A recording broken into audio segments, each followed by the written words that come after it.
일단 광주 전남 행정 통합 출범하자라는 아주 순조롭게 진행되는 듯 했는데 지금 시도민의 우려가 좀 있습니다. 왜냐하면 국회에서 법안을 심의하는 과정에서 우리가 올렸던 386개 안이었습니까? 그중에서 정부 부처에서 119개 안을 수용하기 어렵다라는 방침을 정해서 지금 우려의 목소리가 큰데 시장님은 어떻게 대응하고 계십니까? 결국 이번에 이제 한 달여 가정에 정말 빠르게 특별법 386조를 담는 특별법을 저희들이 당론 발의안했습니까? 네. 사실은 그 특별법도 많이 부족합니다.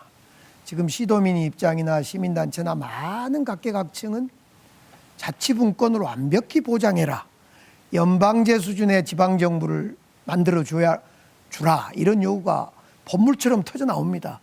그동안 중앙집권, 대통령 중심제로 되어 있는 대한민국의 이 중앙집권 제도를 바꾸려 그러니까 얼마나 터져 나오겠습니까? 막 이런 요구 저런 요구, 자치권, 분권, 재정자립, 뭐 권한, 주민자치. 그런데 저희들이 이번에는 아무래도 이번 통합의 1차 목표는 산업을 키워서 일자리를 만드는 데 주요한 목적이 있어서 그와 관련된 조항을 중심으로 소위 이 특별법안 책자를 만든 거 아닙니까? 이 법안을. 네. 그런데 여기에 많이 안 들어갔어요, 지금. 그런데 그렇게 만들어진 이 법안에서 최소한에 만들었던 법안에서 110개 조항을 부동의를 해버리니까 큰일이 난 거잖아요. 네. 그렇지 않아도 좀 아쉬운 대목이 많은데 그 중에서도 또 110개 조항을 빼내니 이거 정말 미치겠죠. 그래서 일요일 날 우리 지사님하고 의논해서 긴급히 국회의원들과 5차 회의를 목포대에서 했습니다. 그날 정말 이재명 대통령님만 빼고 정부 부처를 그냥 융단 폭격을 했죠.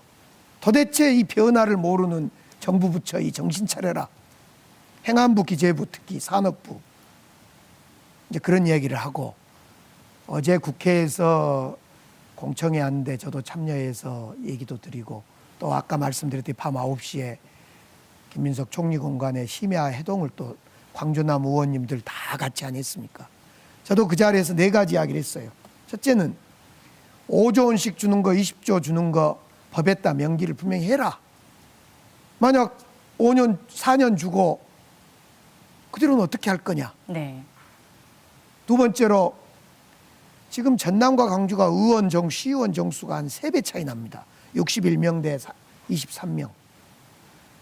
만약 7월 1일 날 특별시의회가 출범을 했는데 이제 많은 조례를 만들고 개정하고 해야 될 텐데 서로 패싸움 해버리면 정말 특별시 만들어 놓고 통합특별시 만들어 놓고 아무것도 못하는 무능한 특별시장 돼볼 수 있습니다. 싸움만 하고 있으면. 그래서 정수 조정에 대한 뭔가의 제도적 장치를 정수를 늘리든지 제도를 좀 어떻게 예를 들면 특정 지역의 시의원들이 의장단이나 상임위원장을 과반을 점할 수 없게 하든지 네. 이걸 좀 해라. 세 번째로 특별히 이제 김영록 지사님이 말씀을 그날 마련하셨는데 AI, 모빌리티, 에너지, 영농형, 태양광, 전기료, 차등 전기료 이런 기업이 오도록 하는 인센티브에 대해서 이걸 부동의하면 우리가 통합을 왜 하냐. 그리고 마지막으로 광주 같은 경우는 5개 구에도 보통 교부세를 좀 행안부에 줄 수 있도록 하자. 정부에서 특별시에는 권한을 주는데 특별시에서 구로도 좀 내려야 될 거 아니냐. 이런 4가지를 이야기를 했는데 또 말씀하시겠습니다마는 참 다행스럽게도 김민석 총리께서 많이 공감한다. 오늘 어제 말로 내일 모레 이틀 동안 최대한 받아들일 것은 적극적으로 받아들이겠다. 그리고 시도와 총리실하고 함께 국회하고 함께 TF 만들어서 빨리빨리 해 들어가자. 지금 법이 이번 주 목요일 날 상임위 통과가 목표입니다. 네. 오늘 보니까 오늘 오전에 제가 여기 오기 전에 오늘 한평에서 설명회하고 여기 오는 차 안에서 확인해 보니까 386조문 중에 오전 내내 18조문 검토했다는 거예요. 늦네요. 내일까지 거의 확인을 해야 하는 상황인데 24시간 예. 광주 도로 개방하듯이 24시간 이건 일해야 됩니다. 국회에서. 알겠습니다. 대결 9개 항을 정부 부처에서 수용 불가 입장을 냈는데 이게 양쪽으로 봐도 거의 3분의 1인데 더욱 문제는 질적으로 굉장히 크다는 거죠. 전남 입장에서는 어떤 대응 전략을 갖고 계십니까? 먼저 이제 정부 성토를 하기 전에 정부가 정부에서 또 나름대로 또 열심히 노력했다. 저희들한테는 그렇게 이야기하더라고요. 그래서 119건이 아니고 네. 74건만 반대했다 이런 이야기고 나름대로 노력을 많이 했는데 너무 손 타고만 한다. 행정안전부 이제 책임자들은 그렇게 이야기를 하는데 저는 이제 우리 중앙부처 공무원들이 인식 전환이 잘 안 됩니다. 나름대로 최선을 했을 망정 원래 그 인식 전환이 잘 안 돼 있는 상태에서 최선을 해봤자 그게 그건 거죠. 그래서 과거에 제가 이제 이런 행정 권한 이양에 대해서 역대 정부가 다 했습니다. 했는데 항상 용두사미로 끝났어요.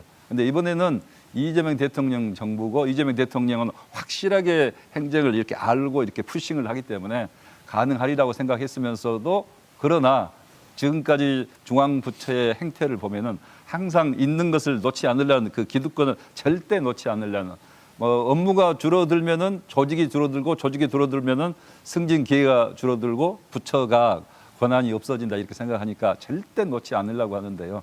이번에도 좀 그런 것이 좀 나타났다 생각은 합니다.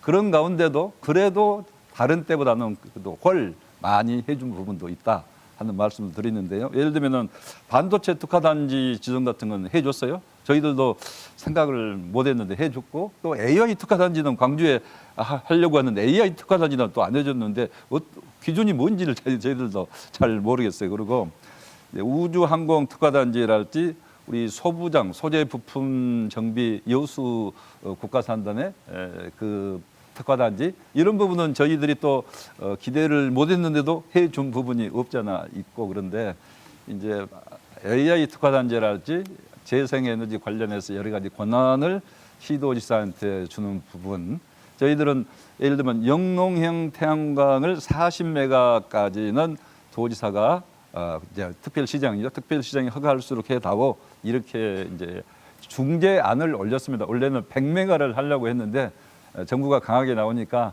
한 40메가 정도만 하더라도 그래서 중재안을 내서 어제 지금 제출한 거거든요. 그래서 해야 한다고 하면은 좋지만은 할 수 있다로 대체로 이제 중앙부처의 법문은 그렇게 돼 있거든요. 그래서 해야 한다도 할 수 있다로 좀 완고하게 했는데 해야 한다고 해서 중앙부처가 꼭 예산을 주는 건 아니거든요. 해야 한다고 해서 그래서 이제 중앙부처에 너무 압박을 가하면은 또 그래서 그런 표현들을 좀 바꾸고 아까 말씀드린 대로 권한을 좀 축소하고 이제 그렇게 해서 제출을 했고 총리님께도 간곡히 말씀드렸어요. 우리가 절충안을 낸 겁니다. 그대로 갖고 와서 지금 하자는 건 아니고 절충안을 냈기 때문에 받아주시기 바랍니다. 예를 들면은 절대 농지 해제 그러니까 농업진흥지역이죠. 농업진흥지역을 해제권을 특별시장한테 주라고 했는데 절대 안 된다고 그런 거고 일부 또 환경단체에서도 반대해서 그것은 그러면은 크게 신경 안 쓰고 차라리 재생에너지를 하려면은 이 타용도 일시 사용을 30년간 할 수 있는 그 권한을 줘야 이 영농형 태양광이랄지 태양광 일반 태양광을 하기 때문에 그 권한만 다오 농업진흥지역 해제 권한까지는 주라고 하지 않겠다 했는데 또 다른 조항이 사실 들어있긴 해요. 이렇게 하면서 절충안을 만들어서 하고 있다는 말씀을 드리고요. 이런 부분은 사실은 시장이 말씀하신 대로 뭐 독일 같은 경우는 뭐 예를 들면 국세권, 지방세권 모든 게 5대5로 국가와 지방이 나는 거고 권한도 명확히 이렇게 구분돼 있는데 우리나라는 주요 권한은 다 중앙이 갖고 있는 건데 이번 기회에 그래도 일부라도 저는 가져오면서 물꼬를 터서 앞으로 헌법 개정할 기회가 될 때는 지방 분권의 그 대원칙을 헌법에 넣고 더 많은 권한을 가져올 수 있는 기회를 만드는데 이번에 그래도 그 물꼬는 우리가 튼 것 같다 이렇게 생각하고요. 결과 나오면은 한번 보겠습니다만은 총리님께서 역할을 좀 많이 해 주실 거로 생각하고 어제 저녁에 총리님께 제가 그 정말 걱정을 많이 했는데 좀 마음이 진정된 것 같습니다 하고 문자는 고맙다고 문자는 보냈습니다. 예, 정부 부처의 심의 결과 나온 이후에 두 분의 반응이 약간의 온도차가 좀 있어 보이는.